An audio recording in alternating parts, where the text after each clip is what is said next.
শুভ সন্ধ্যা মাননীয় শ্রী নিমাই ঘোষ মহাশয় এবং বাকি সম্মানীয় সবাই যারা আজকে উপস্থিত হয়েছেন, সবাইকে ধন্যবাদ জানাবো এই অনুষ্ঠানে সময় বের করে আসার জন্য।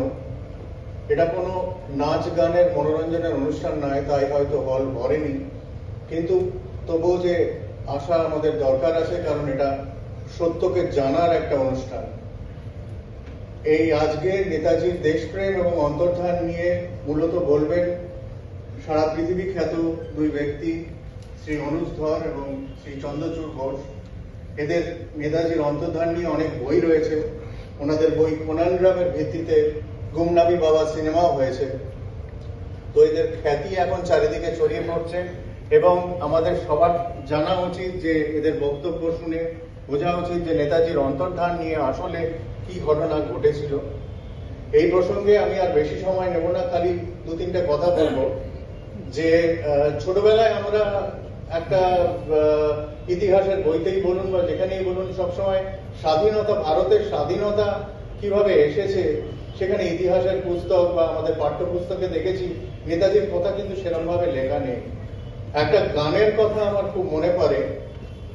গানটি হলো দে দি আজাদি হামে বিনা খরচ বিনা ঢাল, সাবরমতি কে সন্ত তুনে কর দিয়া কামাল।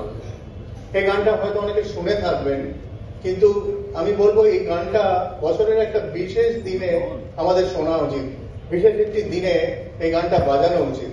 আমি চন্দ্রচূড়কে একটা প্রশ্ন করতে চাই। এই গানটা তো অনেকে শুনেছে এবং একটি বিখ্যাত গান চন্দ্রচূড়। তো তোমার কি মনে হয় এই গানটা কোন দিন, বছরের কোন দিনকে এই গানটা শোনা উচিত? আমাদের এই গানটা মনে করে শোনা উচিত। দে দি আজাদি হামে বিনা খড়গ বিনা ডাল, সাবরমতি কে সন্ত তুনে কর দিয়া কামাল।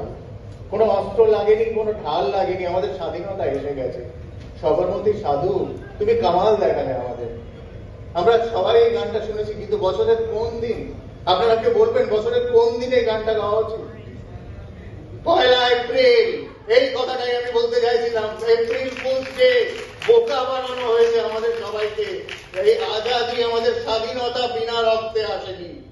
আমরা, সুভাষ বোস বলেছিলেন তোমরা আমাকে রক্ত দাও। 26,000 সৈন্য প্রাণ দিয়েছিল আজাদ হিন্দ ফৌজের। ভারত ইংল্যান্ডের এই যুদ্ধ, এই যুদ্ধের কথা কিন্তু ইতিহাসের পুস্তকে সেরকম ভাবে লেখা হয়নি। ভারত চায়না যুদ্ধ, ভারত পাকিস্তান যুদ্ধ, কোন যুদ্ধে এত সৈন্য প্রাণ হারায়নি। 26,000 আজাদ হিন্দ ফৌজের সৈন্যের প্রাণের বিনিময়ে এই আজাদি এসছে, এই স্বাধীনতা এসছে। এমনি এমনি আসেনি, বিনা খর্ব বিনা ঢালে আসেনি, রক্তের বিনিময়ে এসেছে। আজকে সেই সত্যকে স্বীকৃতি দেওয়ার সময় হয়েছে। সেই নিয়েই আমরা আজকে যে মূল সেনা নেতাজি সুভাষচন্দ্র বোস সম্বন্ধে আরো বিস্তৃত জানবো, তার অন্তর্ধান সম্বন্ধে বিস্তৃত জানবো, সেই নিয়ে আমাদের শোনাবেন শ্রী অনুজ ধর এবং শ্রী চন্দ্রচূড় ঘোষ। কিছুক্ষণের মধ্যেই সেই অনুষ্ঠান শুরু হবে।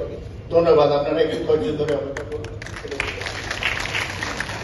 আমরা ধন্যবাদ জানাই। আর কিছুক্ষণের মধ্যেই আমরা পাওয়ার পয়েন্টের ভিডিও এবং অডিওর মধ্যে দিয়ে এবং তার সঙ্গে শ্রদ্ধেয় শ্রী অনুজ ধর এবং চন্দ্র